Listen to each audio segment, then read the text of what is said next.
saya pasien yang kena COVID. Jadi saya sudah 72 tahun dan ternyata mampu bertahan dan bisa melewati krisis itu dan bisa sembuh. Saya tetap percaya Tuhan, Engkau tidak mengizinkan pencobaan melebihi kekuatan dan Engkau selalu menyertai. Dan firman Tuhan telah tetap menjadi pegangan, pedoman, dan doa selalu merupakan nafas kehidupan untuk selalu berhubungan dengan Tuhan. Jadi kalau orang berhenti berdoa, berarti semua putus nafas. Dan firman Tuhan adalah makanan rohani. Orang kalau tidak ada firman, masalah kecil pun bisa saja suami istri bertengkar, orang tua anak bertengkar, tetangga dan tetangga bertengkar. Itu karena firman Tuhan tidak kendalikan DP emosi.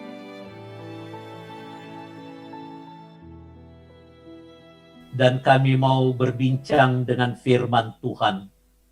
Roh Kudus penuhi hati, pikiran, sehingga kami semua boleh mengerti rahasia firman.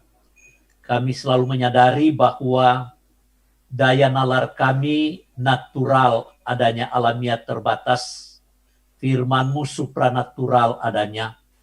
Sebab itu kami butuh pertolongan Roh Kudus agar firman Tuhan yang melampaui akal ini dapat kami pahami, karena Roh Kudus yang akan menerjemahkan bahasa firman itu dalam bahasa batin masing-masing kami. Sehingga kami semua akan diberkati dengan firman Tuhan. Di dalam nama Tuhan Yesus yang adalah firman itu sendiri yang menjadi manusia untuk kami naikkan doa, permohonan syukur, kehadirat Bapa di sorga. Amin. Mazmur 62 oleh Lembaga Alkitab dikatakan temanya perasaan tenang dekat Allah. Hanya dekat Allah saja aku tenang. Daripadanya lah keselamatanku. Hanya dialah gunung batuku dan keselamatanku, kota bentengku. Aku tidak akan goyah.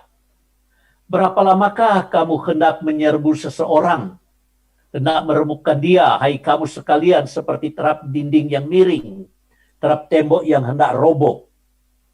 Mereka hanya bermaksud mengempaskan dia dari kedudukannya yang tinggi. Mereka suka kepada dusta, dengan mulutnya mereka memberkati, tetapi dalam hatinya mereka mengutuki.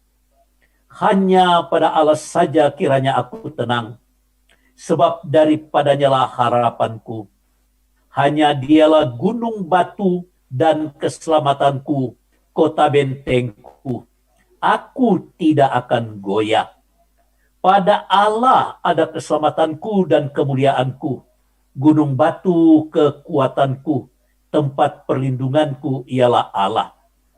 Percayalah kepadanya setiap waktu, hai umat. Curahkanlah isi hatimu di hadapannya. Allah ialah tempat perlindungan kita.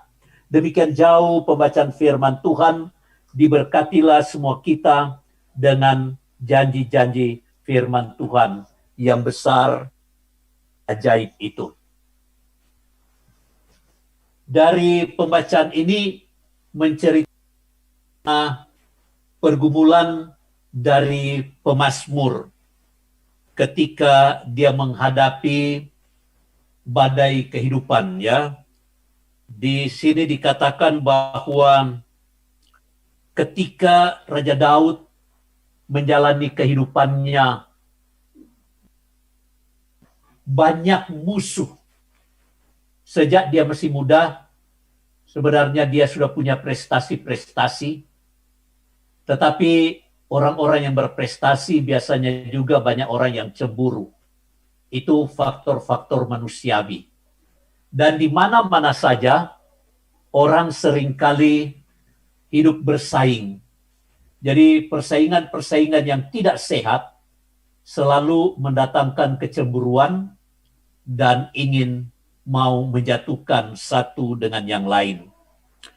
Tetapi Daud ketika diperhadapkan dengan pergumulan-pergumulan seperti ini, dia hanya memandang kepada Tuhan. Karena dia tahu kepada siapa dia mau berlindung. Maka dia berkata begini, hanya kepada Allah saja aku tenang. Hanya dekat Allah saja aku tenang. Padanya lah keselamatanku. Hanya dia gunung batuku dan keselamatanku. Di daerah Timur Tengah, khususnya Yerusalem sekitar, ya, Israel punya daerah wilayah, itu banyak gunung-gunung batu. Nah, gunung-gunung batu ini selalu menjadi simbol dari Raja Daud untuk melihat betapa kokohnya gunung-gunung batu itu. Dan dia membayangkan Allah yang menciptakan gunung-gunung batu itu, Allah yang lebih kokoh lagi dari gunung batu itu. Maka dia menyebut Allah adalah gunung batuku. Jadi alam di sekitar di mana dia berada, itu dia menggambarkan kekuatan pencipta. Nah, kekuatan pencipta itulah yang dia datang berlindung. Karena pada siapa lagi dia datang berlindung? Manusia, bagaimanapun otot bajanya, tetap juga ada kekurangan kelemahan. Orang pandai bagaimanapun ada bodohnya. Dan orang bodoh ada pandainya. Itulah kehebatan Allah. Uniknya Tuhan Allah menciptakan manusia. Sebab itu orang pandai jangan sombong, orang bodoh kasihan jangan dihina, jangan disepelekan. Karena tiap-tiap orang itu ada hakikat ilahi di dalam dirinya. Jadi tiap-tiap orang itu, apalagi kalau dia itu dekat dengan Allah, maka hakikat ilahi ada di dalam diri orang itu. Nah, kalau hakikat ilahi ada di dalam orang itu, berarti kekuatan-kekuatan Allah ada menyertai orang itu. Nah, sebab itu ketika dia berhadapan dengan pergumulan, apapun bentuk pergumulan itu, selalu dia melihat kepada Tuhan yang adalah gunung batu kekuatan, tempat persandaran. Makanya Daud berkata dalam Mazmurnya, aku melayangkan mataku ke gunung-gunung, dari manakah datang pertolonganku? Pertolonganku ya dari Tuhan yang menjadikan langit dan bumi. Jadi banyak orang mencari pertolongan selalu kepada gunung-gunung. Nah, makanya banyak kali orang cari kekuatan di gunung-gunung. Orang bertapa di gunung-gunung untuk mencari kekuatan-kekuatan gaib dari gunung-gunung itu. Tapi pemazmur, dia melihat gunung itu sebagai ciptaan Tuhan. Itulah sebabnya dia melihat pencipta itu lebih tempat bersandar, lebih kuat untuk menjadi tempat bersandar. Nah, tadi saya katakan bahwa pandainya manusia ada bodoh, kuatnya manusia ada lemah. Kenapa? Karena disinilah titik mana manusia harus menemukan dirinya. Pada waktu dia berada pada titik lemahnya, disitulah dia akan menyadari keterbatasannya dan dia butuh penolong, yaitu dari Tuhan. Saya sedikit menceritakan ketika saya mengalami COVID-19 ya. Pertengahan Maret ketika saya pulang dari Tangerang memimpin ibadah reuni ya dari teman-teman masa kecil dulu. Kami dulu di Wanea sekolah rakyat, begitu tamat sekolah rakyat dulu sekolah rakyat ya sekarang SD. Begitu tamat berpisah. Dan 60 tahun, 50 sampai 60 tahun kami tidak pernah berjumpa. Tapi oleh FB, Facebook, kami berjumpa, maka kami sepakat bikin reuni. Nah, ketika bikin reuni, teman-teman sepakat untuk saya yang memimpin ibadah. Dan ya saya senang saja karena begitu lama. Dari anak-anak dulu, dari umur 11-12 tahun kita berpisah, lalu sudah 70-an tahun baru kita jumpa. Bah, tentu ada satu sukacita, apalagi mereka minta saya pimpin ibadah. Nah, pulang dari sana, saya tidak merasa apa-apa. Tapi begitu beberapa hari, ketika saya dapat batuk dan agak demam, maka Ibu Mona dari klinik Immanuel menyuruh supaya saya periksakan diri ke rumah sakit. Ya, rapid test pertama negatif, rapid test kedua negatif, rapid test ketiga tetap negatif.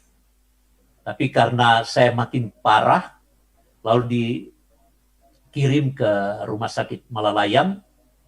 Di rumah sakit Malalayang juga rapid testnya beberapa kali juga negatif. Lalu swab pertama negatif. Tapi swab kedua baru saya dinyatakan positif. Pada waktu saya dinyatakan positif, saya terbayang ketika saya melihat FB orang-orang yang kena rapid test itu, kena corona itu, ada yang meninggal terus dikubur kesian kayak ya, kurang seperti batang ditanam. Saya berkata, Tuhan, saya tidak mau mati seperti itu. Tuhan, saya tidak mau mati, saya tidak memuliakan Tuhan. Saya rindu Tuhan, saya mati memuliakan Tuhan. Selamatkan saya. Kemudian saya telepon pada dokter, karena dokter tiap kali ganti jaga selalu berikan nomor teleponnya kepada saya. Lalu ketika dokter berkata, Pendeta, kalau ada keluhan, cepat telepon kami. Dan dokter-dokter di rumah sakit ternyata menaruh perhatian sekali kepada saya. Semua dokter berikan nomornya kepada saya untuk sewaktu-waktu boleh call mereka. Dan saya berdoa, Tuhan, pakailah para dokter untuk menyembuhkan saya. Tetapi secara manusia, ya faktor manusiawi yang terbatas ini, saya terbayang, aduh bagaimana kalau saya mati. Lalu saya SMS ke dokter, semua dokter, saya SMS-akan, dokter, saya tidak mau mati di rumah sakit. Pulangkan saya ke rumah, saya ingin mati di rumah. Saya katakan begitu. Dokter bilang, Bapak, protokol kesehatan nak boleh pulang. Nah, kondisi seperti ini ada menggoncangkan saya secara manusia ya. Semula saya masih kuat. Saya masih pikir Tuhan masih menyertai saya, menolong saya. Tuhan tempat persandaran yang kokoh, Tuhan gunung batuku. Saya punya keyakinan pertolongan ada dari Tuhan. Tapi ketika tes kedua itu dinyatakan positif, saya agak goyah juga. Ketika saya goyah, itulah saya curhat kepada dokter, dan dokter sudah tidak bisa memberikan lagi nasihat lebih pada saya. Tinggal cuma bilang, Pendeta, protokol kesehatan. Sudah cuma bilang saja protokol kesehatan. Disitulah saya terus berdoa, tangan Tuhan yang perkasa. Engkau ulurkan tanganmu kepada para dokter dan para medis. Engkau memang tempat pertolonganku, tapi engkau akan pakai para dokter dan para medis untuk menolong saya. Tapi puji Tuhan, ya, ternyata betul, Tuhan dengar juga doa saya. Saya ingat 1 Korintus 10 ayat 13. Dalam 1 Korintus 10 ayat 13 berkata sebagai berikut. 1 Korintus 10 ayat 13. Pencobaan-pencobaan yang kamu alami ialah pencobaan-pencobaan biasa, yang tidak melebihi kekuatan manusia. Sebab Allah setia, dan karena itu ia tidak akan membiarkan kamu dicobai melampaui kekuatanmu. Pada waktu kamu dicobai, ia akan memberikan kepadamu jalan keluar, sehingga kamu dapat menanggungnya. Ayat ini saya pegang.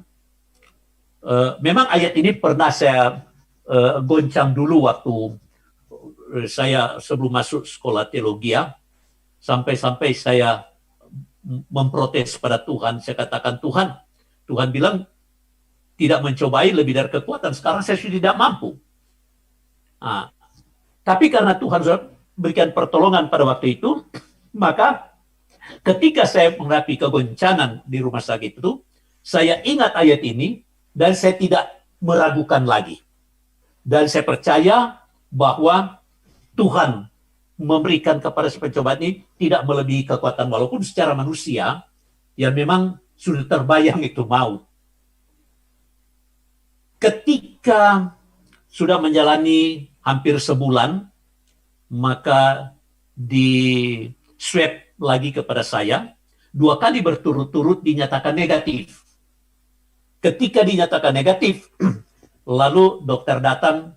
Sebelum dokter datang, malamnya itu saya dapat bunga bunga segar diberikan oleh pemerintah provinsi sebagai penghargaan karena rupanya waktu itu saya pasien tertua yang kena COVID. Jadi saya sudah umur 72 tahun. Jadi saya pasien tertua dan ternyata mampu bertahan dan bisa melewati krisis itu dan bisa sembuh. Itu sebabnya saya diberikan bunga dan saya anggap itu penghargaan dan juga dengan paket buah-buahan. Dan ternyata saya dipantau terus dari pemerintah pun untuk melihat karena ini pasien tertua yang sakit waktu itu ya. Nah dengan demikian saya tambah semangat. Nah, besoknya datang dokter menyerahkan surat boleh pulang. Saya berkata, Tuhan terima kasih. Doa saya Tuhan sudah jawab. Betul-betul kalau dekat pada Tuhan hati tenang. Jadi walaupun kegoncangan dia bikin seolah-olah menghantui perasaan dan kadang-kadang menakutkan juga, tapi saya coba berdoa dan coba menenangkan diri, mengingat firman Tuhan, karena firman Tuhan yang selalu akan memberikan kekuatan dan pengharapan. Firman Tuhan selalu bagian dari makanan rohani, karena Tuhan Yesus berkata, kamu hidup bukan dari roti saja, tapi tiap-tiap perkataan yang keluar dari mulut Allah. Nah, karena roti kehidupan itu adalah firman Tuhan, walaupun krisis bagaimana, kondisi perasaan bagaimana, tetap saya melihat kepada Tuhan Gunung Batu, tempat perlindungan. Nah, itulah sebabnya ketika saya nyatakan sembuh, pulang di rumah, kok mana istri saya? Anak-anak juga nak beritahu, istri saya sudah dijemput ambulans. Ternyata sudah positif juga. Jadi 3 hari sebelum saya pulang, istri saya sudah dijemput. Sampai di rumah mama, saya jemput ambulans. Ya akhirnya hampir 3 bulan tidak ketemu istri. Tapi saya tetap percaya, Tuhan, Engkau tidak mengizinkan pencobaan melebihi kekuatan. Dan Engkau selalu menyertai. Dan firman Tuhan tetap menjadi pegangan, pedoman, dan doa selalu merupakan nafas kehidupan untuk selalu berhubungan dengan Tuhan. Memang ada orang yang berkata begini, doa adalah nafas. Jadi kalau orang berhenti berdoa, berarti semua putus nafas. Dan firman Tuhan adalah makanan rohani. Kalau kita nak makan firman Tuhan, makanan rohani, maka jiwa bisa kurus. Kalau jiwa kurus, bisa berpenyakit. Penyakit-penyakit bisa dosa. Jadi penyakit-penyakit dosa itu bisa merajalela, menguasai hidup kita. Bisa bersungut-sungut, membawa veto, bisa menyalahkan orang lain, tak salah sedikit tak pela besar. Ya pokoknya orang kalau tidak ada firman, masalah kecil pun bisa saja suami istri bertengkar, orang tua anak bertengkar, tetangga dan tetangga bertengkar. Itu karena firman Tuhan tidak kendalikan DP emosi. Jadi firman Tuhan ini sebenarnya menjadi tempat persandaran kekuatan yang akan mengisi hati dan pikiran kita sehingga kita ini bisa stabil. Di dalam kegoncangan batin sekalipun, firman Tuhan selalu menjadi ukuran untuk membuat kita stabil. Nah, dari firman Tuhan inilah yang selalu mengajar kita bahwa Tuhan dekat dengan kita. Tuhan tidak jauh daripada kita, kecuali kita yang melangkah jauh meninggalkan Tuhan. Jadi bukan Tuhan yang tinggalkan kita, tapi ketika kita kehilangan kepercayaan, kehilangan iman, ketika kita mulai meragukan hadirat Tuhan, ketika kita sudah kurang berdoa, kurang baca Alkitab, ketika rohani kita mulai gersang, mulai banyak veto bersungut, marah-marah, mulai merajuk, ya, maka kitalah yang meninggalkan Tuhan. Kita yang menjauhkan diri daripada Tuhan.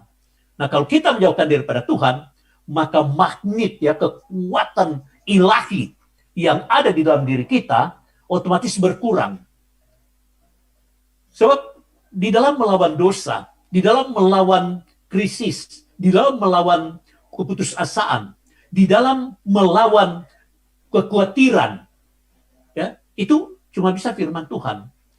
1 Petrus 5 ayat 5 sampai 7, di situ dikatakan bahwa sadarlah dan berjaga-jagalah, karena iblis itu seperti singa yang mengaum-ngaum mencari-cari siapa yang dapat ditelannya.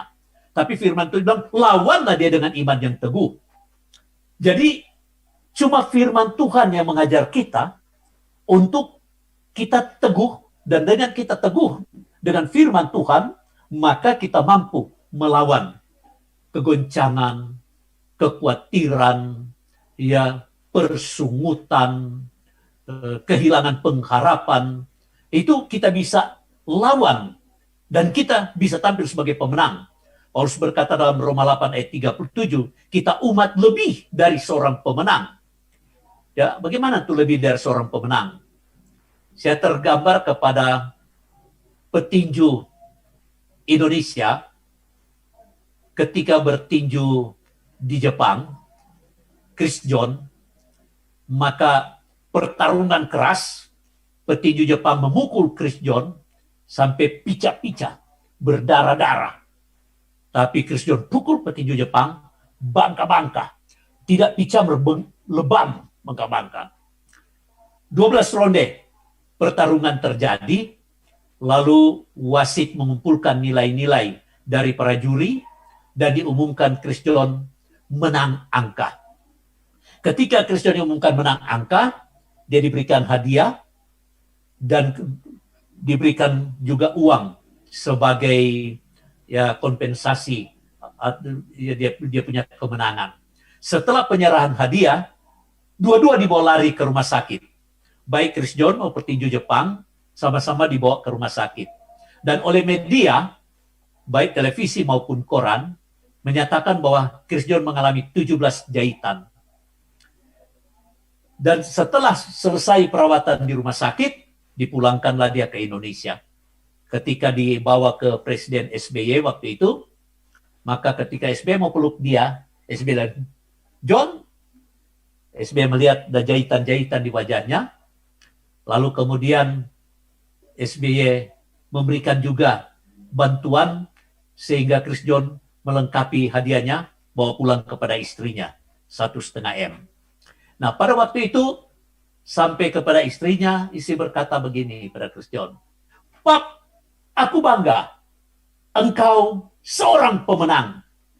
Lalu Chris John berkata, Mam, terima kasih pujianmu, terimalah hadiah saya. Begitu istrinya terima uang itu, Chris John berkata, Mam, engkau lebih dari seorang pemenang. Kenapa? Saya mendapatkan hadiah ini, tapi 17 jahitan. Tapi engkau tanpa satu jahitan, engkau yang pegang uang ini. Engkau lebih dari seorang pemenang.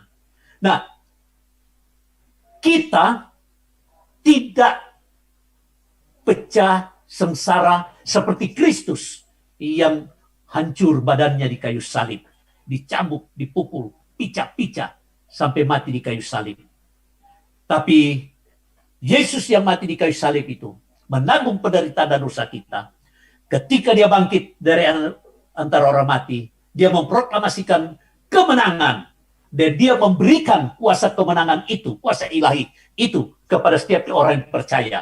Dan kita memiliki kemenangan itu, sehingga kita lebih dari pemenang. Kenapa? Karena torangnya tidak picah-picah seperti Kristus, tapi torang diberi kuasa ilahi untuk mengalahkan dosa, iblis, dan maut. Dan kita umat lebih dari pemenang. Nah, itulah sebabnya hanya kepada Tuhan kita dapat bersandar, hanya kepada Tuhan kita dapat tenang menghadapi pergumulan-pergumulan hidup. Marilah, pertama, melekat kepada Tuhan. Kalau kita melekat kepada Tuhan, kita lihat bahwa Tuhan gunung batu tempat perlindungan. Artinya, Bagaimana tempat persandaran kita? Itu Tuhan gunung batu. Dia yang memberikan kekuatan. Kemudian kita memiliki hubungan yang akrab dengan Tuhan dalam doa dan firman. Makanlah firman Tuhan setiap hari. Sebab itu makanan rohani. Doa itu nafas kehidupan. Dan juga kita dekat dengan Tuhan. Kita ini umat pemenang. Ternyata istri saya di rumah sakit, saya pergi besuk. Ternyata juga enggak apa-apa.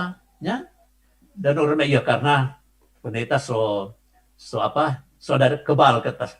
So ada ilmu kebal itu karena so bekas kena. Jadi so kabal. Ya saya pikir bukan itu DP soal kabal itu.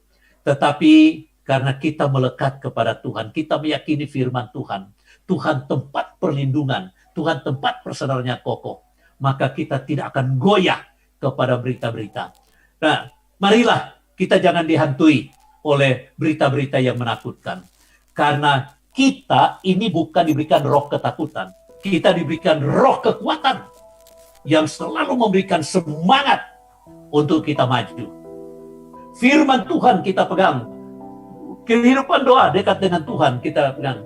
Percayalah, kita dekat dengan Tuhan. Pasti kita menjadi orang-orang yang menang. Kita orang-orang yang kuat. Kita orang-orang perkasa. Dan kita akan memuatkan orang-orang lain. Kita akan membagikan semangat pada orang lain.